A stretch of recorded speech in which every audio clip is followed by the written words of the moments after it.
All right. We are live. And we really are live this time. I double checked. And Vicky, I can see you. So we are live. It is actually working. And, I was just... Hello, Kathy. Hello. I'm excited you guys are here. I was just thinking as I was getting ready and triple checking that this was actually going to go live, that it has been a week. This is the last day. Like, I had set this little challenge for myself to go live every day for a week at lunchtime. And I did it. It was a little rocky at first. Probably not the most well thought out plan, but I still did it. And I'm pretty proud of that. That's pretty cool.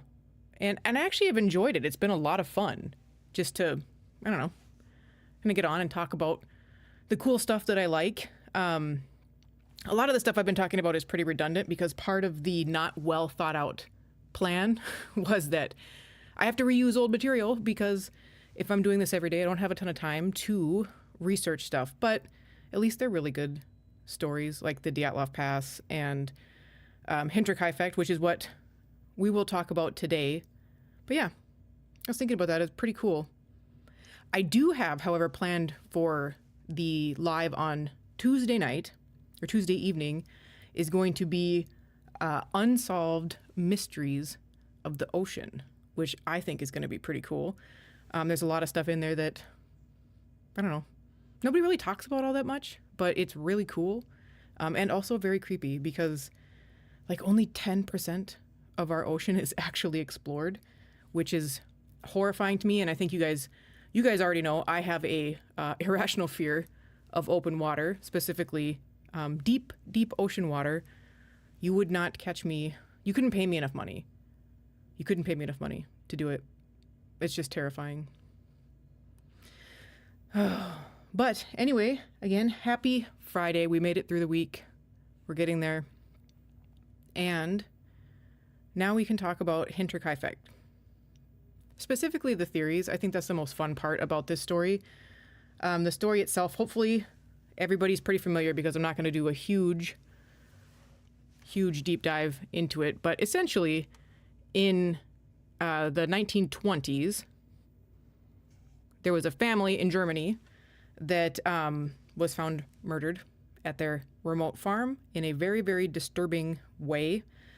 And no one has ever either agreed, Kathy. Cruises? No. I'm like, they look like so much fun to do, but every time I think to myself, okay, well, just, get over yourself, Megan, and like go on a cool cruise. Then immediately some news story will pop up about something just absolutely horrific that has happened on a cruise. And I'm like, it's the universe telling me no. Just don't stick to your guns. Don't do it. Don't ever do it. But yeah, I agree. Cruises are, yeah.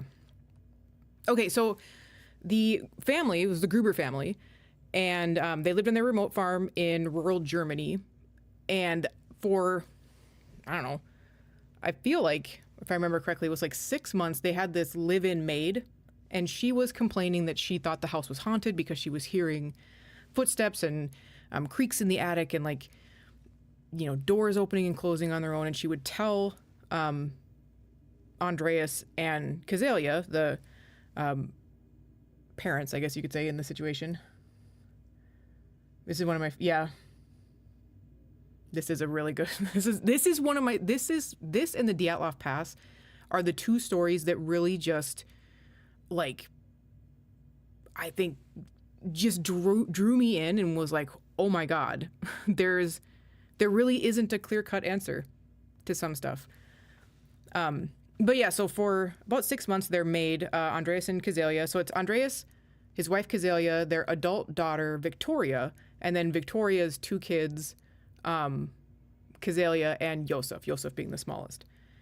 They all lived at this farm. So the maid tells Andreas and Kazelia that she thinks the place is haunted, and they kind of just, brush her off and be like, you're crazy, nothing's happening. But it got so bad that she was like, I'm out.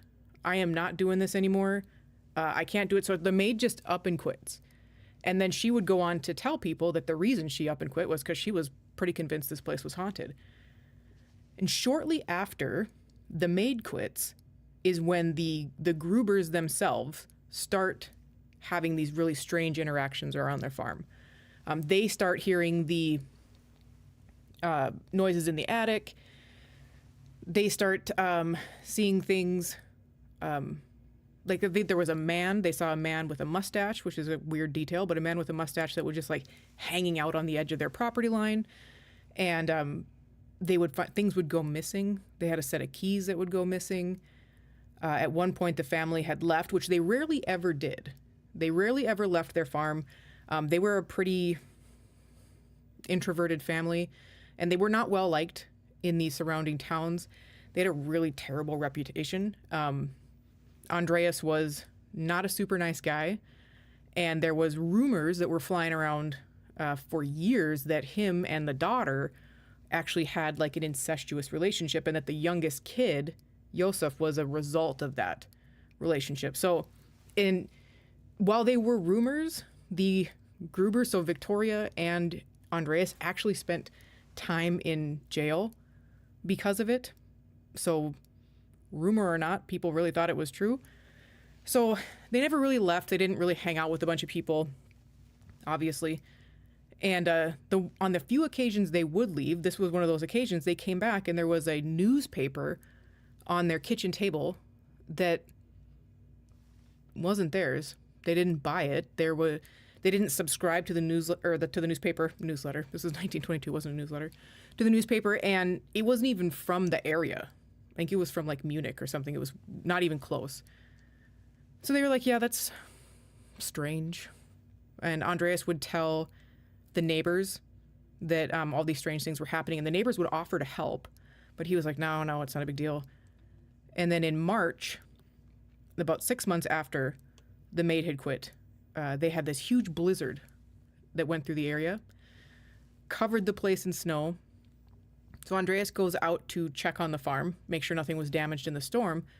And while he's out there, he probably makes, in my opinion, probably one of the most horrific discoveries you could ever find, which was he sees a set of footprints that are walking from the tree line on the edge of the property up to like the back door of the house.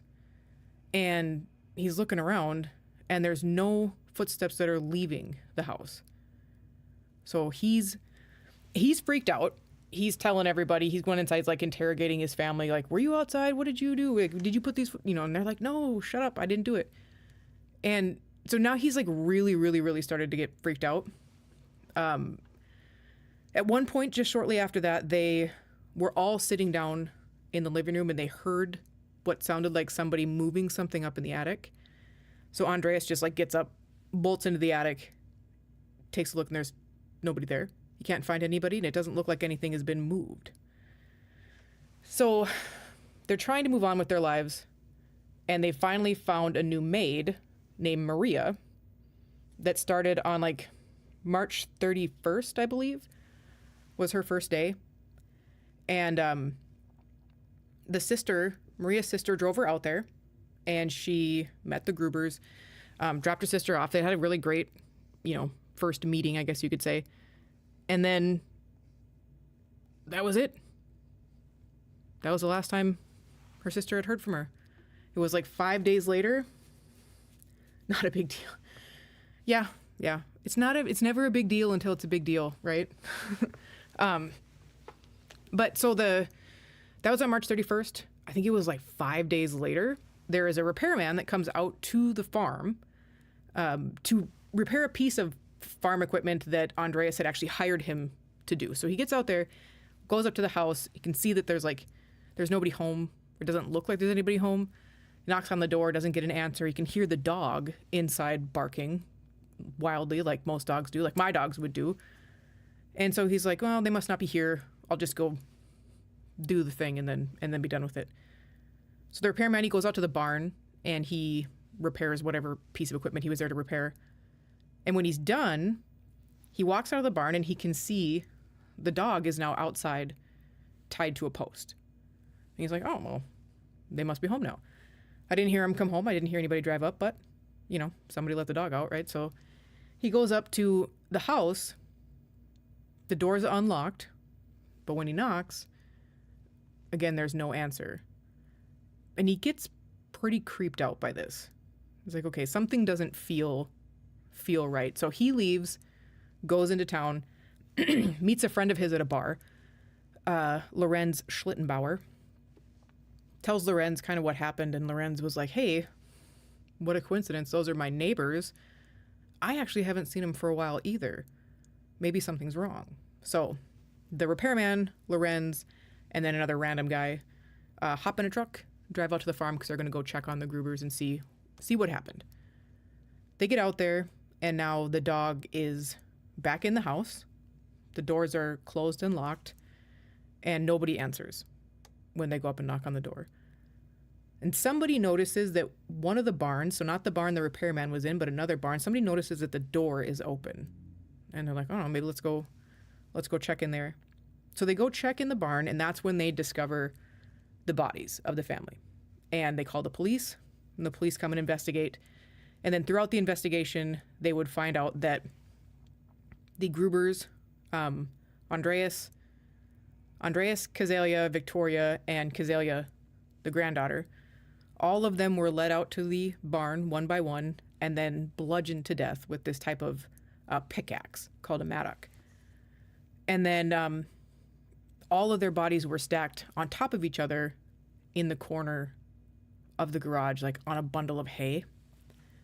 And then Maria, the maid, and Josef were inside, and they were killed in the same way, but they were killed inside the house.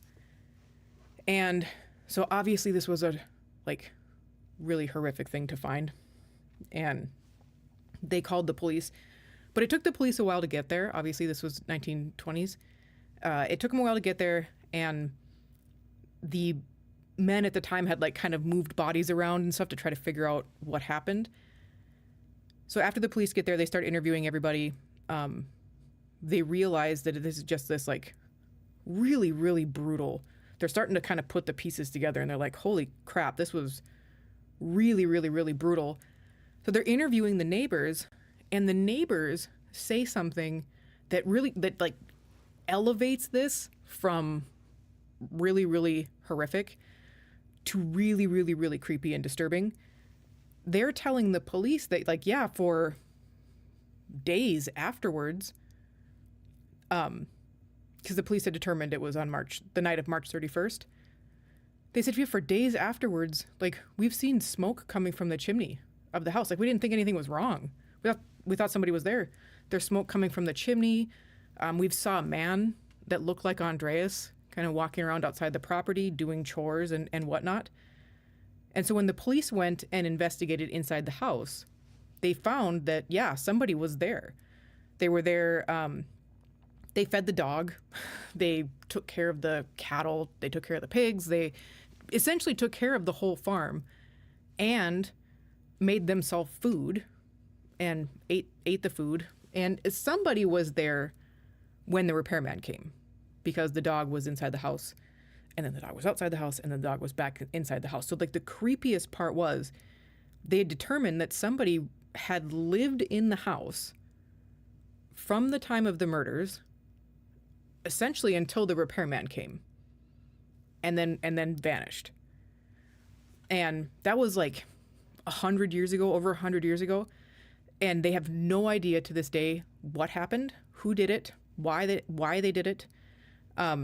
They've reopened the case 2 or 3 different times throughout the years because of new technology, a fresh set of eyes. They're really hoping that at some point they would find the thing that would take this to the next level and solve the case, but they haven't. They have not solved it. But there are some pretty wild theories out there about what happened or who did it. And that, I think, is the part we're going to focus on today, because I think if you've heard this story before, I think you've probably heard a bunch of different theories that are associated with it and probably have resonated with one of those theories, and you're like, yeah, that's the one. That's what happened. But really, all of the theories have some evidence that could be, well, yeah, that makes sense. But then also turn around and have evidence that's like, yeah, that I don't know that would happen. So the first one is called the dead husband theory. And it's for Carl Gabriel. So Victoria, the daughter, she was widowed.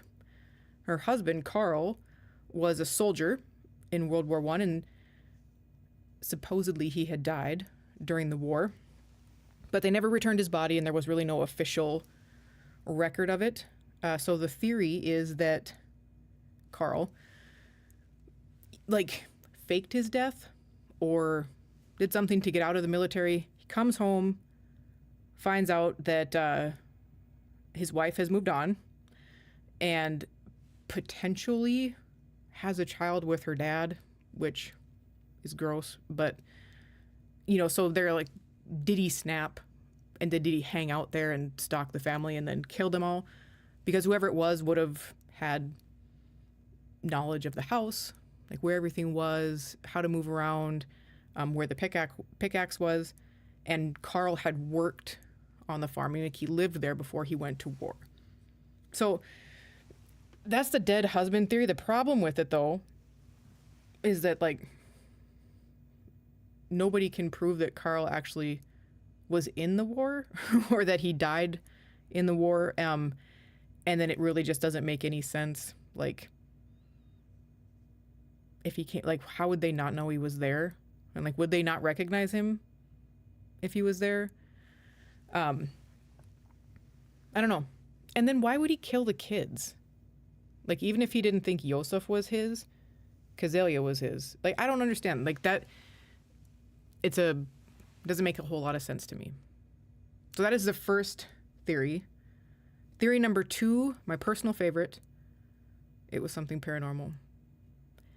And this is really just based off of the fact that the Grubers had said forever, plus the maid, she thought the house was haunted. The Grubers had said all these things were going on, and they never really found a source for any of the noises. The footprints in the snow, they found leading up to the house, but nothing leading away.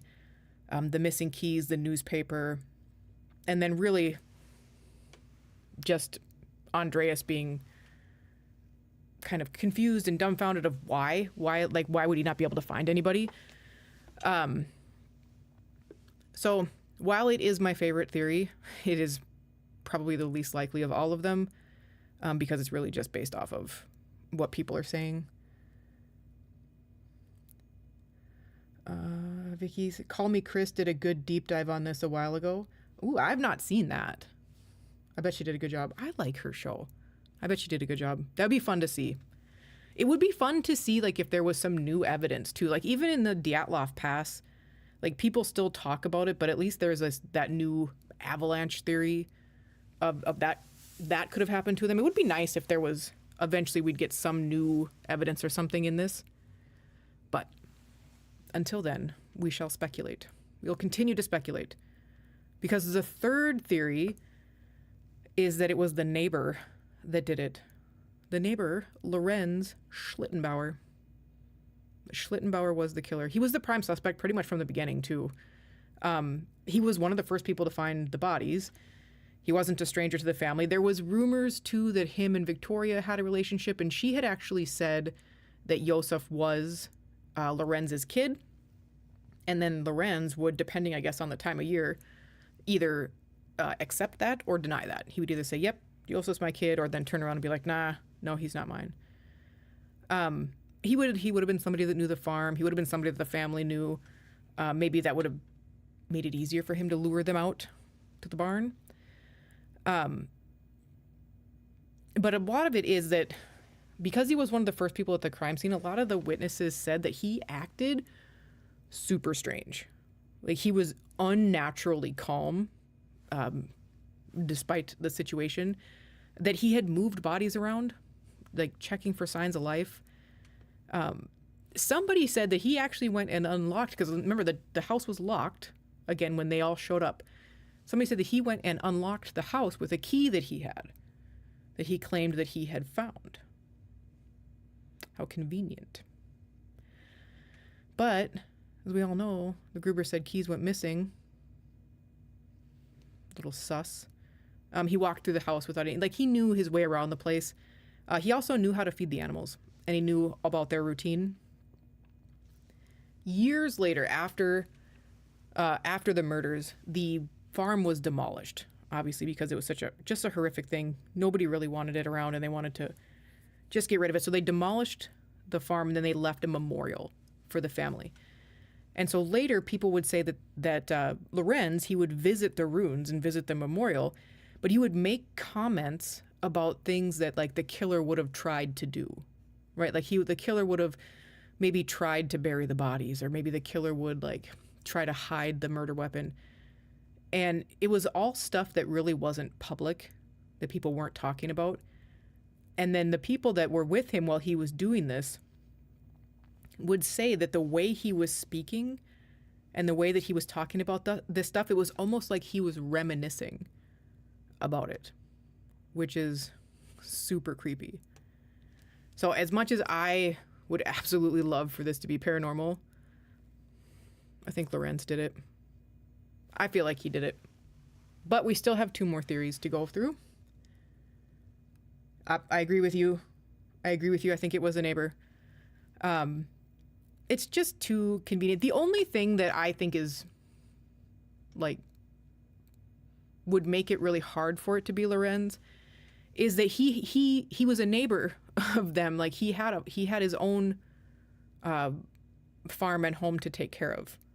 So, like, if he was away from his home for 6 months, living in the attic of the Gruber's place, wouldn't somebody have noticed that he was gone too? Or, I don't know. I guess I don't know much about Lorenz's, like, personal life. Maybe he lived alone. Maybe there wasn't any animals on his farm and nobody really knew that he wasn't there. But that seems really strange too, is if he was living in their house secretly for 6 months, who was taking care of his house? I don't know. But the 4th theory is it was a former employee or a transient killer.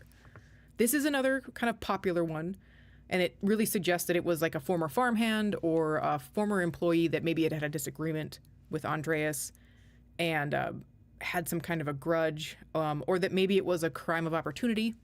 Maybe a transient coming through the area, saw a farm isolated and thought it would be a good idea.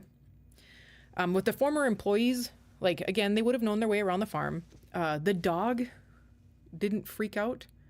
You'd think if it was somebody the dog didn't know. If it was, now I'm going to base this off of my dogs. My dogs freak out about anything. Some people walking down the sidewalk, or like plastic bags flowing in the wind. Like, my dogs freak out about everything. So I would think, dogs are going to act differently if somebody's trying to come into a home that they know versus someone who's trying to come into a home that they don't know. Maybe. There was a former employee, Anton Bischler, that did not get along with Andreas. And in fact, the two had several pretty forceful clashes together about pay and about work. And Anton himself had a pretty shady reputation around town. And he was overheard saying at one point that the family ought to be dead. So, probably doesn't look super well for Anton. But, would it have been him?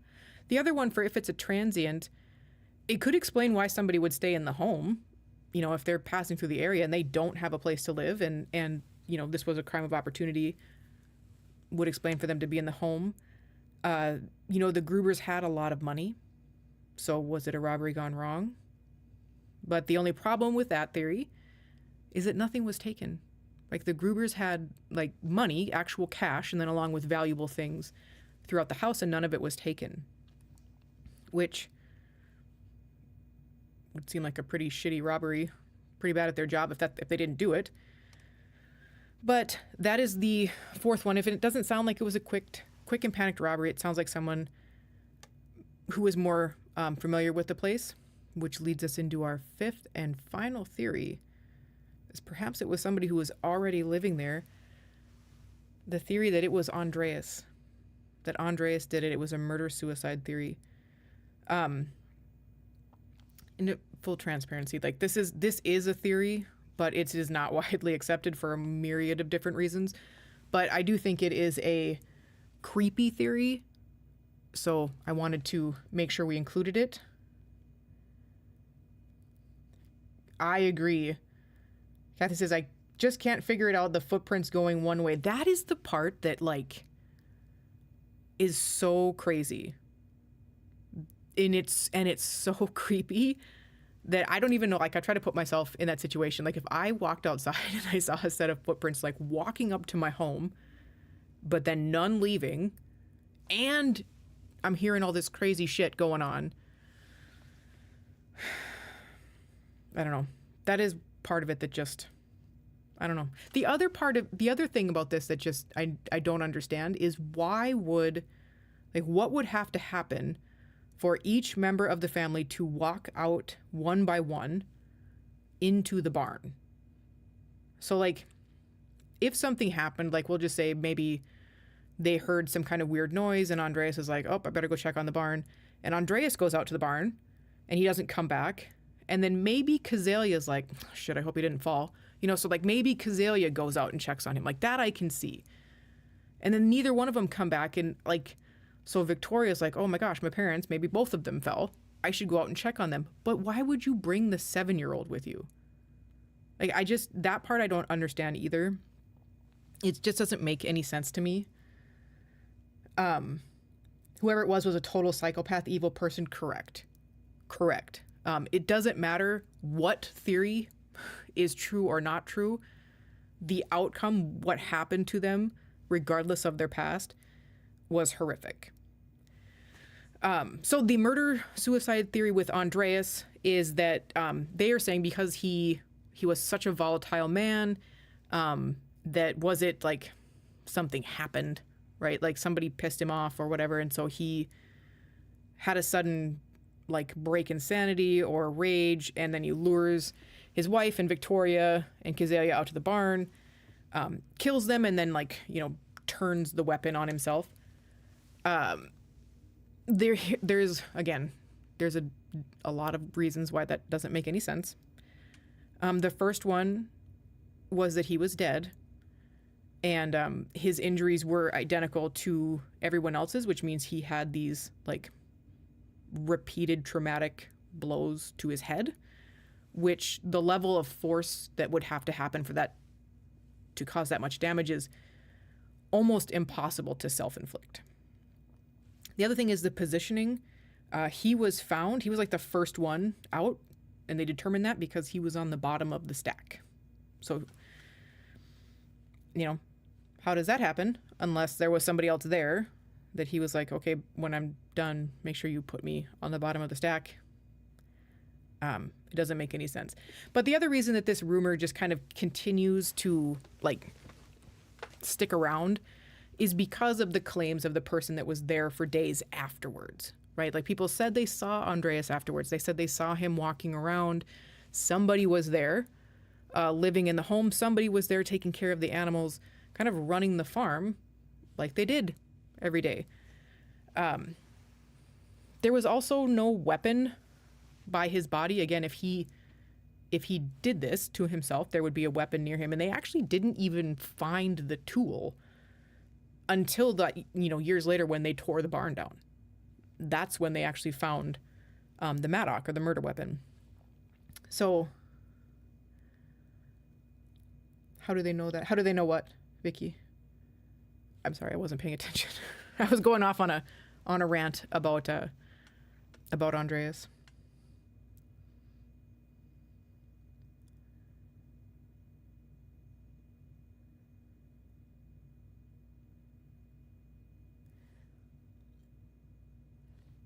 But yeah, either way, I think that, it's creepy. What do you guys think happened?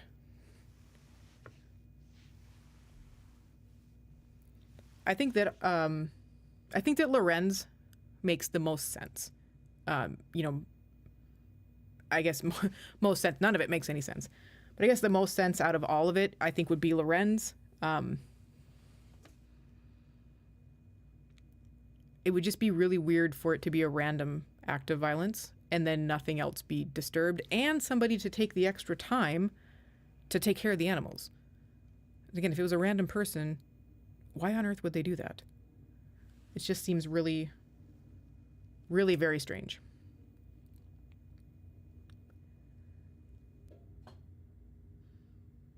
But I'm interested to know what you guys think.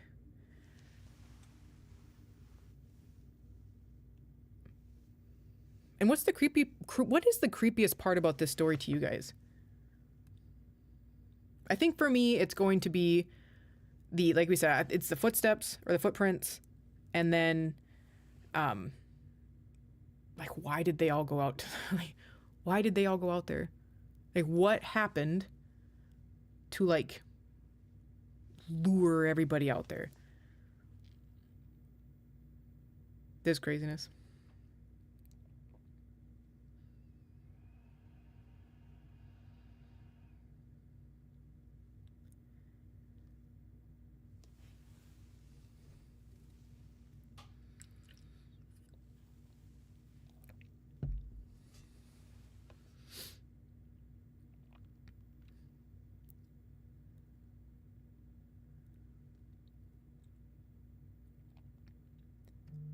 All right, guys. Oh,